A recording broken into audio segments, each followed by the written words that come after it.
Assalamualaikum. Ada satu barang untuk review hari ni, cover, tapi bukan yang tu saya nak review. Okay, yang ni M2 magnetic enclosure, faultless creation.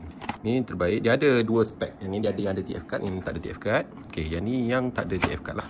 Tengok barang dia. Okay, yang ni enclosure. Dalam ni kita boleh masukkan M2 lah, M2 SSD ya. Laju. Jadi untuk external, untuk kita gunakan pada phone ni, kita boleh letak dia. Okay, ada magnetic. Terbaik untuk external punya ni. Satu untuk data, satu untuk charge. Okay, ini untuk charge PD delivery. Satu untuk data, cucuk sini. Jadi untuk orang yang guna, apa dia panggil, untuk orang yang videografi, apa semua, nak simpan video yang besar-besar, transfer yang storage kecil telefon, okay, boleh masukkan dalam ni terus. Dia punya antara spek dia pula, dia aluminium punya, aluminium ABS.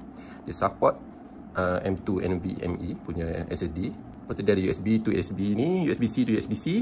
Dia support 10 gigabit punya speed ya. Dia dah bagi kabel sekali yang ni. Okay, dia sesuai untuk yang type C punya phone lah. Tak silap saya iPhone 15 and above lah. Okay, lepas tu dia support power delivery. Okay, power input interface ni. Lepas tu dia boleh support Windows, Linux, Mac OS, Android dengan iOS, semua support. Memang terbaik. Ni buka je skru ni untuk kita masukkan magnet dia.